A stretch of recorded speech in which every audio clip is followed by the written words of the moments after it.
This was not just a loss, this was a complete unraveling happening in real time, and before the verdict was even spoken out loud, one man had already decided exactly how it would end, and that man was Tom Bauer, sitting there with the kind of certainty that doesn't come from guesswork, but from watching patterns repeat until they finally collapse.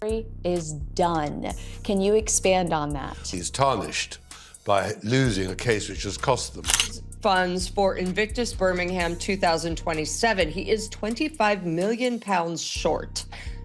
Being here back in Birmingham means a hell of a lot to most of these guys. I've been speaking to a lot of people, actually, and their stories are just... What Tom Bauer laid out wasn't just about a courtroom defeat, it was something far more brutal. Something that cut straight through the image Prince Harry has spent years building. £50 million, just let that number hang there for a second. Because Tom Bauer doesn't treat it like a financial loss, Tom Bauer treats it like exposure. Like the moment everything carefully constructed begins to crack under pressure. And then Tom Bauer goes further, saying Prince Harry wasn't just wrong, Prince Harry was exposed as someone who did not tell the truth under oath. Not in some private conversation, not in a media spin, but in the king's own court, and that detail doesn't just damage reputation, it rewrites identity. I think the king right now, his best bet would be to distance himself completely, make it clear to Harry. Because everything Prince Harry has positioned himself as the one who speaks truth, the one who challenges power, the one who calls things out, suddenly collides with a judge's ruling that suggests something very different. And Tom Bauer keeps pressing on that contradiction, asking how someone so convinced of victory could walk into a courtroom this expensive, this public, this risky,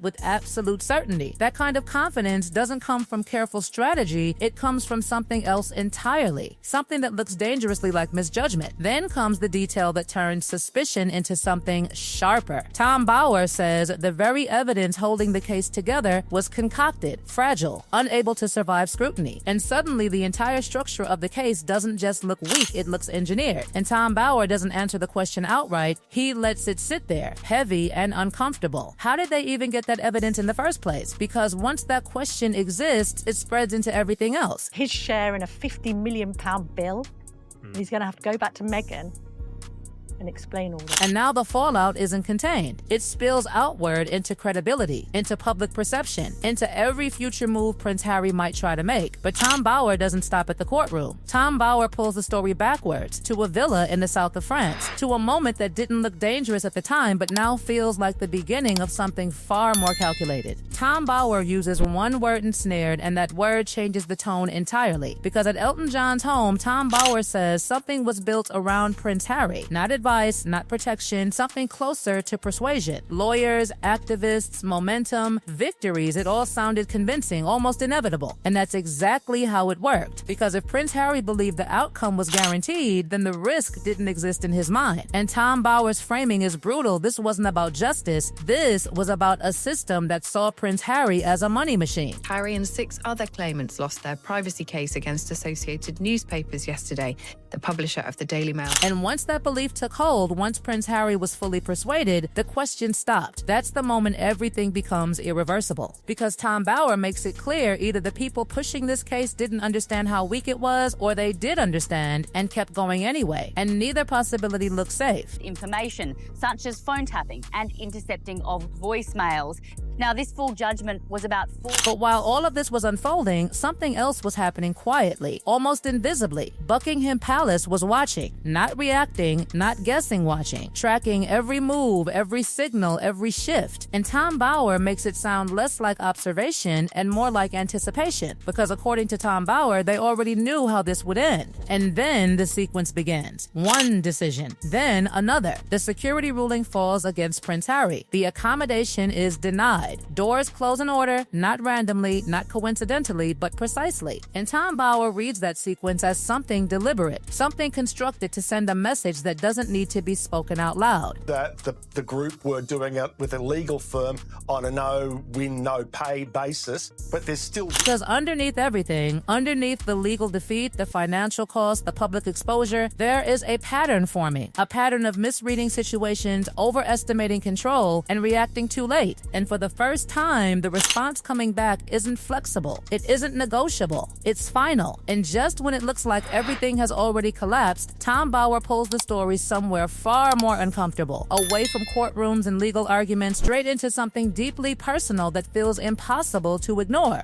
Because beneath the headlines and the numbers and the public humiliation, Tom Bauer keeps circling back to King Charles, to age, to illness, and to a reality that doesn't care about strategy or narrative. 4 years. That is how long King Charles has not seen those grandchildren, and Tom Bauer doesn't rush past that detail. Tom Bauer forces it to sit there, heavy and unresolved. Because once it's said out loud, it changes the emotional weight of everything else that follows. Prince Harry and his family make the long-awaited royal visit to the King and Queen. And it does come after the usual royal... And this is where the tone shifts into something far more serious, because Tom Bauer makes a claim that doesn't just question decisions, it questions intent. Tom Bauer says Prince Harry knew exactly what that absence meant. And more than that, Tom Bauer says Prince Harry used it, not loudly, not dramatically, but quietly, strategically, through implication and silence. The question wasn't spoken, but it was always there: do you want to see your grandchildren or not? And Tom Bauer describes how that question began to shape every interaction, every hesitation, every moment of wavering from King Charles. But something changed, not suddenly, not with one explosive moment, but gradually, until the pattern became impossible to ignore. The accommodation reversal becomes the breaking point, because it wasn't just about logistics, it was about expectation. A long-standing offer ignored, then suddenly demanded at the last minute, as if everything else would simply rearrange itself. And Tom Bauer frames that moment as the one that crystallized everything for King Charles. Because that kind of behavior doesn't look like reconciliation, it looks like assumption, like a belief that the system will always bend. And for the first time, it didn't. The answer came back final. No adjustments. No reconsideration.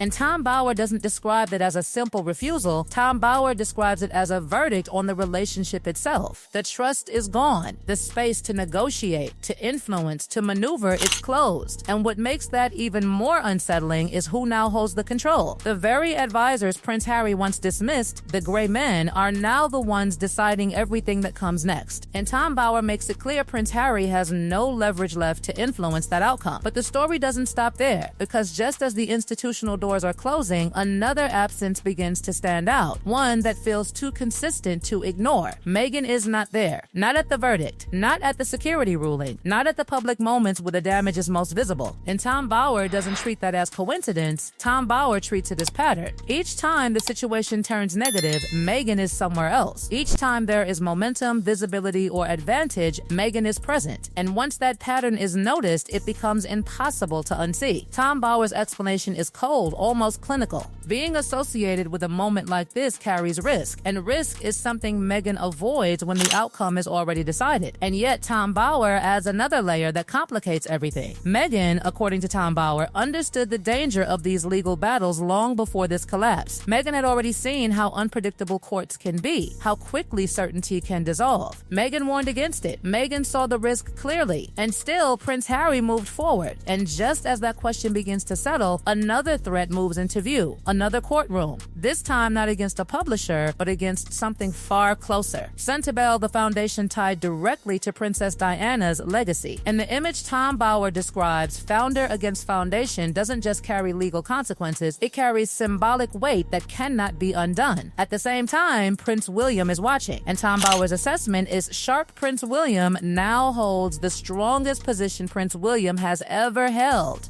Every argument aligned, every piece of evidence ready, and the conclusion Tom Bauer draws is unavoidable. The Andrew blueprint exists, titles can be removed, distance can be enforced, and Prince William, according to Tom Bauer, is ready to push that path forward. For King Charles, the situation has narrowed into something stark. Every option involving Prince Harry now leads to loss. Reputation, stability, control, each one compromised. And Tom Bauer suggests that realization has finally settled in. The calculation is no longer emotional, it's final. And yet, even with all of that, one variable remains unstable: the grandchildren. Because no matter how firm the decision, no matter how clear the consequences, that emotional pull remains. And Tom Bauer leaves that thread unresolved. because it's the only part of this story that still resists certainty. Everything else has already moved into place. The money is gone. The doors are closed. The support has faded. The influence has disappeared. And what remains is a single question hanging over everything, one that Tom Bauer doesn't answer directly, but makes impossible to ignore. What happens next? Because if this pattern continues, if these decisions keep stacking, if every remaining structure begins to collapse under the same weight, then this isn't just a downfall, it's something much closer to an ending that has already begun.